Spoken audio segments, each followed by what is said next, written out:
Assalamualaikum warahmatullahi wabarakatuh.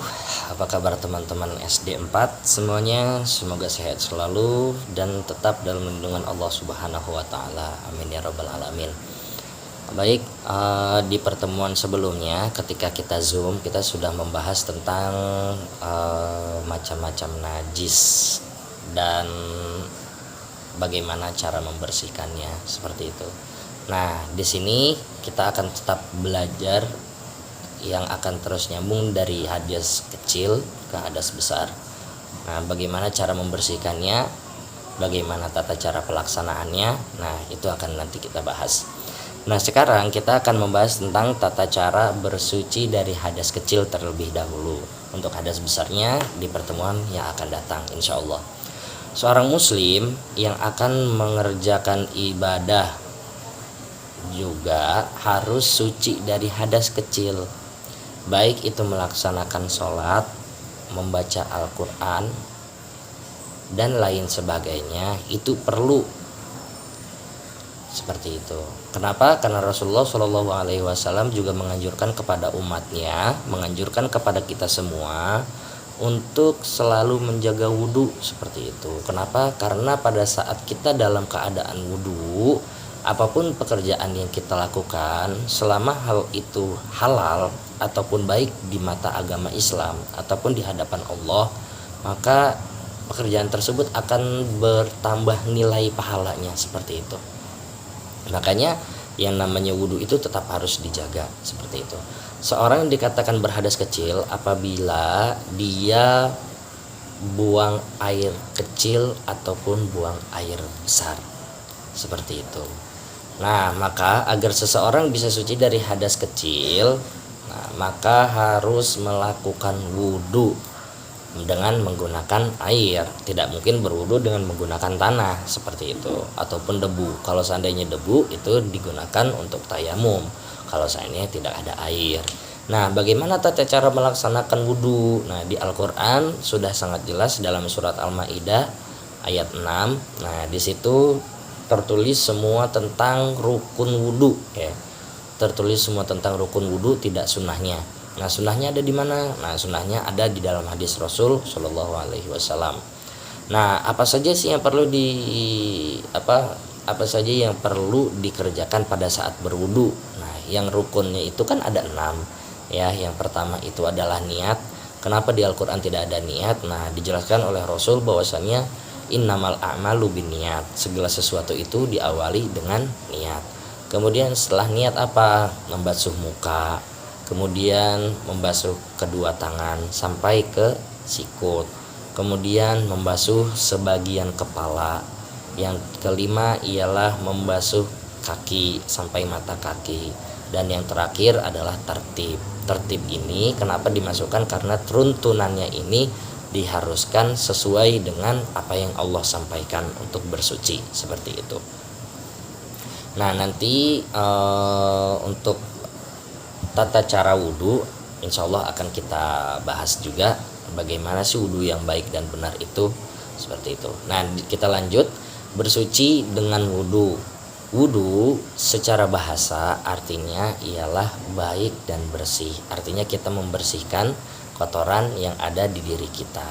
Nah, sedangkan secara istilah wudhu adalah menggunakan air yang dibasuh dan diusap ke bagian tubuh tertentu. Yang tertentu itu maksudnya sudah disampaikan oleh Allah dan Rasul seperti itu. Dan fardu wudhu, nah di sini yang tadi aku udah sebutkan, yang pertama ialah niat, ya. Yang pertama adalah niat. Nah, apa sih niatnya? Nah, niatnya itu nawaitu wudu'a li rafil hadasil asghari fardlillahi ta'ala. Kapan kita membaca niat? Pada saat membasuh wajah seperti itu. Nah, bagian wajah itu dari mana? Nah, ini disamakan untuk baik untuk laki-laki ataupun perempuan. Nah, pertama bagian wajah ada dari sini, ujung rambut, kemudian tersentuh ke bagian depan telinga di sini, kemudian sampai ke bawah dagu. Ini wajah. Jadi kalau ada bagian sedikit aja dari wajah tidak terkena air, itu batal wudhunya ataupun tidak sah. Itu yang pertama. Kemudian yang kedua ialah membasuh seluruh tangan. Nah, di sini sudah dijelaskan di dalam hadis bahwasannya cara membasuh tangan ialah mengambil sebagian air untuk diletakkan di bagian yang akan dibasuh. Umpama di bagian tangan kanan, letakkan air di bagian tangan kanan, kemudian diguyur, turunkan airnya, lalu seperti ini, kemudian dilanjutkan sampai ke atas segini. Nah, itu sama seperti untuk di tangan kiri juga. Kemudian yang ketiga, tadi yang ketiga adalah tangan ya, wajah juga udah, niat juga sudah. Kemudian yang keempat ialah membasuh bagian kepala.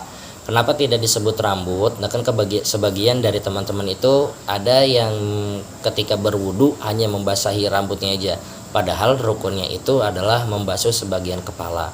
Kenapa? Karena tidak semua orang itu memiliki rambut. Oleh sebab itu Al-Quran menjelaskan bahwasannya membasuh sebagian kepala, artinya kita membasuh kepala itu dengan air harus mengenai kulit kepala, seperti itu. Dan kemudian yang kelima ialah membasuh kedua telapak kaki sampai mata kaki. Sela-sela jari itu perlu dibersihkan. Jadi dibasuh itu ketika kita mengambil air yang ada di keran, nah itu sambil dibasuh, tidak hanya disiram dengan keran saja. Kalau seandainya hanya disiram, nah itu sama saja membatalkan ataupun wudunya itu tidak sah. Dan kemudian yang terakhir ialah tertib. Jadi susunannya itu harus sesuai, seperti itu. Kemudian selanjutnya ialah sunnah-sunnah yang dilakukan pada saat berwudu. Yang pertama ialah membaca bismillah. Kenapa? Karena segala sesuatu itu diawali dengan mau menyebut nama Allah, itu yang pertama. Kemudian yang kedua membasuh telapak tangan dan kumur-kumur, seperti itu sunnah. Kemudian yang ketiga ialah berkumur-kumur atau membersihkan mulut dan gigi dengan air. Yang keempat ialah memasukkan air ke dalam hidung, bukannya dengan jari tapi dihirup. Nah dihirupnya itu tidak perlu banyak-banyak, nanti yang ditakutkan bisa sampai ke kepala malah pusing. Kemudian yang kelima ialah mengusap kepala dengan air. Nah itu sunnah ya. Tadi rukunnya itu kepala dibasuh, berarti dibasuh sebagian, dan sunnahnya itu adalah seluruh kepala. Kemudian mengusap telinga, kedua telinga kiri dan kanan, membasuh sela-sela jari kaki. Kemudian mendahulukan tangan kanan, kemudian tangan kiri, seperti itu sunnah. Kemudian dalam setiap basuhan itu kan kita 3 kali, nah itu sunnah, rukunnya itu 1 kali. Dan yang terakhir ialah membaca doa setelah wudhu, seperti itu.